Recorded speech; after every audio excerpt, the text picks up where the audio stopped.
He's been on there for 24 hours straight. And then I found out from the school that he hasn't been in school for 3 weeks because he is... Whether you're an artist, a writer, a content creator, or a musician, or something in between, one day you're sitting around and thinking that there's something that you should be doing, and you're not doing it. There's probably a billion ideas out there, but nothing is inspiring enough to push you to write a script or record a video. You wake up, you go about your day, and then you go to sleep and you repeat it. All the while thinking that you have so much more to offer the world. Life is short and your art is left unfinished. You might force yourself to create and grind it out, and it works sometimes. But you also tend to feel that you're just going through the motions, that you don't really like how things are coming out. You're burnt out and everything you do feels unoriginal and uninspired. It's not fulfilling, and anytime you push through that burnout, whatever you make just feels like you're spinning your wheels. If this sounds like you, then I have a question for you. When's the last time you engaged in something you genuinely care about? When's the last time you watched something that you couldn't help but think, hey, you know, that's actually something that I want to do? Or, oh shit, I just realized there's something I want to do with that idea that they didn't do. If the answer to that is, I don't know, or it was a long time ago, I would start to wonder why that is. Is it because there isn't anything that's appealing to you anymore? Or is it because you've been doing nothing but watching TikTok, YouTube, and mindless entertainment for the past few months? Now, I'm not here to say that YouTube or TikTok or any of those things is bad for you or anything. I'm literally a YouTuber, okay? I love watching videos too, and I'm not going to say that you can't gain inspiration from watching other social media content. I'm also not saying that you can't follow trends and make videos based on ideas you get from other people's videos. But when was the last time you watched something else? When was the last time you sat down and enjoyed a show while thinking about your own creative endeavors? When was the last time you've talked to another person about your ideas? Like actually talking to them, unashamed, and just telling them about what you aspire to do one day. As a person who has been writing a book on and off for the past few years, I had a period of about 2 years where I couldn't bring myself to write anything. Those 2 years were during the pandemic, wherein about the only social media I consumed was YouTube content. And considering that there's going to be a drought of professionally written content from the current writers' strike in Hollywood, which you should be supporting, by the way, links in description, I think it's important to realize that you shouldn't just be watching YouTube or TikTok to entertain yourself if you want to be creative, because almost none of that stuff is going to inspire you. It's only entertainment. It has been my intention for a while to create a channel like this one, where I get to talk about what I actually care about, and that's art and writing, storytelling, philosophy, things like that. Because I don't want to die knowing that the story that I wrote was left unfinished. Speaking of stories that I've written, that brings me to my first ever sponsor, me. Hey, have you ever wanted to read a book? No, I actually. How about now? How does hitting me change my mind? Great! For the low price of absolutely fucking free, you can check out my book on Royal Road, an online web novel service where I've been posting chapters daily as a creative challenge to myself. We got dragons, we got anime battles, we got existential horror that makes you question the very facets of your existence and its importance to the greater universe as a whole. What? Just follow the link in the description to learn more and read my book, Champions of Ataro, on Royal Road. I'm not sponsored by Roiled Road, but I love their intuitive and easy-to-use UI that works extremely well on mobile too. If you're feeling real spicy, feel free to make an account through the sign-up link, follow, favorite, and rate the book. Currently holding a gun up. I mean, wait, hang on, that's a direction. It's completely optional if you want to make sure I've still got a full clip after the end is done. In other words, what I actually care about doesn't really have much of anything to do with YouTube. My personal passion is writing. My dream is to have this book gain traction as a web novel, foster a community of artists and writers to contribute to the world that I've written, make a webcomic for it, and eventually get a Crunchyroll anime adaptation. It'll work, I swear!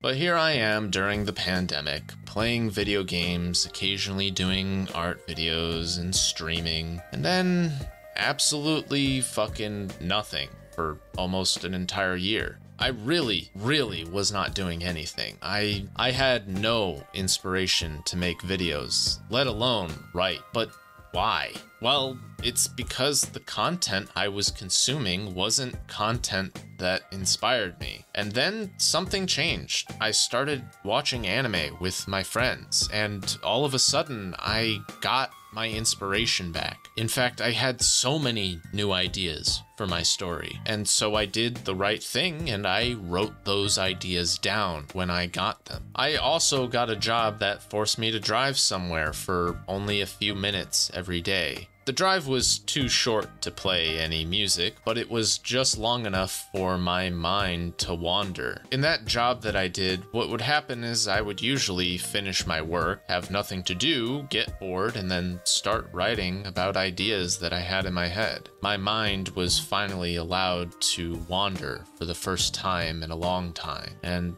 I suddenly had more inspiration than I really knew what to do with. That was because I'd just been watching video after video after video after video during the pandemic, not really having any time to think for myself. But at the end of the day, having those ideas never really made me take the final step and actually start writing my book again. I did everything to avoid writing that first chapter. I wrote outlines instead. I wrote other ideas and world lore. But this video isn't about how I got started on making something. That's a completely different topic. No, this video is about how you can get those ideas in the first place and prepare yourself for that inevitable jump into creating something. Here is my method for getting inspiration and reusing it for your own stories. I read Chainsaw Man back in the day before it was adapted as an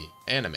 I saw some ideas in the story that I really liked. The thing that I enjoyed about Chainsaw Man was the way that they tackled their monsters. Each devil has a unique and easily understandable power from face value. It made me ask myself questions about what made a monster so compelling and what made Chainsaw Man's story so compelling. This led me to creating numerous monsters centered around the idea of human fear. Creatures born as a manifestation of the inherent darkness in humanity, with none of the hope or empathy that tames that darkness. Unlike Chainsaw Man, I didn't want my monsters to ever be something that could form emotions or empathy. Instead, I wanted my monsters to mimic those emotions in an effort to deceive and make victims out of the kind-hearted. True monsters, which force the reader to feel what they represent as they ruin the lives of those poor souls that happen to cross them. But of course, someone still needs to hunt those monsters, don't they? And this finally brings me to my first tip for inspiration. Consume media that inspires you, not media which only entertains you. If you're watching or reading something or listening to music and the ideas for your own creative works are not popping into your head every so often as you engage with it, then find something that does. Here's my second tip. Ask yourself questions.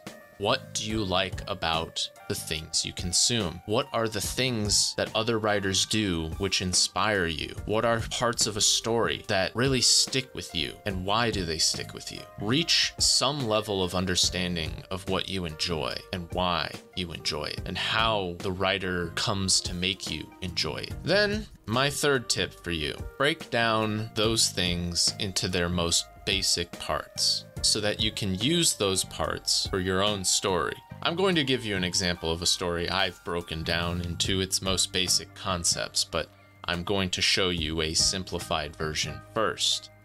And I want you to pause the video if you think you can predict which series or fiction I may have simplified. This is a story about a young orphaned farm boy who doesn't know anything about their parents. They were raised by their loving guardians as one of their own. One day, a courier and their translator show up, utterly lost and in need of a place to stay. The orphan shows them hospitality and tends to their wounds, only to discover a message from a princess that the courier was carrying. The princess has sent a message to be delivered to an old wizard, a man who is their only hope against the Dark Lord. The courier leaves, but the farm boy, sensing adventure, follows, only to be ambushed by barbarians out in the wild. It seems like the end until that aforementioned wizard rescues him from the barbarians. The wizard then reveals that he used to know the farm boy's father, and so teaches that farm boy his true origins. His father was a knight for a holy order gifted in magic. The wizard himself is one such warrior, and he is one of the last remaining knights of that order. The wizard bestows his father's sword to the young farm boy and trains him to use his inherited magical abilities so that he may one day overthrow the Dark Lord. If you thought that this was taken from a fantasy series, you're kind of correct, but not 100% correct. This basic plot feels like it could fit into any high fantasy story, and in fact it does. However, this is actually just a simplified version of the beginning of Star Wars: A New Hope. What I've done here is look past the sci-fi elements of the story and taken only its most basic storytelling. And what's surprising is that Star Wars reads more like a fantasy story than a sci-fi one. But that's the point. Inspiration doesn't always necessarily need to come from the genre you are trying to write or create things in. You can take a sci-fi story's plot and repurpose it as a fantasy story as well. You can turn horror into shonen like they did with Chainsaw Man. You can turn a Monster of the Week show into a psychological drama like Evangelion did. So now that you know these two fundamentals of gathering inspiration, the next step is acting on it. Which brings me to my next tip. Ask even more questions after you've had answers. Explore what would happen if you tweaked that simplified plot just a little bit. What if instead of being orphaned, the farm boy in this scenario was familiar with their parents? What if instead of being a farm boy, they had been trained as a squire under the knightly parent? What if the protagonist was more competent from the very beginning? Think of these simplified ideas as a sketch to a drawing. They're malleable and unfinished. They allow you to explore a lot of different potential ideas and basic plot lines just by asking questions and playing it out a bit. Any mistakes you make can be erased very easily, and even the slightest adjustment here and there can make a massive difference in the final product. Speaking of final products, here's another easy trick for getting inspiration. Remember that inspiration does not always come from the things you enjoy. Inspiration comes from the things you care about. Hating something is also caring about something. And what do I mean by that? Well, think of a story which utterly blew you away with how interesting its world, lore, and characters were, only to then shit the bed in the final arcs and make you utterly despise it in the end. My personal examples of this are Rising of the Shield Hero and Darling in the Franxx. However, a lot of you might not be a weeb like I am, so you could probably also just think about Game of Thrones instead. What all of these stories share one thing in common, and that's that they were all incredibly engrossing and powerful in the beginning, only to jump the sharks somewhere along the way. Either it becomes boring as hell in the case of Shield Hero, utterly nonsensical in the case of Darling in the Franxx, or just downright giving you the middle finger for caring about anything that happened in the story in the case of Game of Thrones. Take a story like this and break it down to its most basic parts, just like I did with Star Wars. Understand what you loved about this story from a fundamental level. Think about all the expectations that you had for it when you first started watching it, and realize the point where they fucked up and that you can do better. Then write in your own solution to that. Now you have inspiration and a thoroughly compelling outline for a new arc or story. What I loved so much about Shield Hero was the very beginning, with how they set up the antagonists and the dire situation they put the protagonist in. It is such a compelling narrative to have a protagonist framed for something they did not do, and their reputation ruined by those in power. And yet, that same protagonist cannot be done away with because they are meant to be a hero and are recognized as such by everybody else. We, the audience, know the truth, but no one else is on their side. And in fact, the main character is told to fight for people who don't care about him. He's told to save people who utterly despise him and would rather spit in his face than thank him. And it's because of that that we are able to hate the antagonists so very much. The antagonists are threatening and compelling not only because they can level grind easier than the protagonist can, but also because they have the full support and admiration of the populace. But all of that is ruined once the queen comes back to her kingdom and Naofumi is absolved of all of his crimes. Not only that, but it becomes abundantly clear that the only person with any level of competence is Naofumi and his friends, and that the previously threatening antagonists are actually all just complete bumbling idiots who can't even amount to the same accomplishments as Naofumi, despite the three of them working together, because I guess slavery gives Naofumi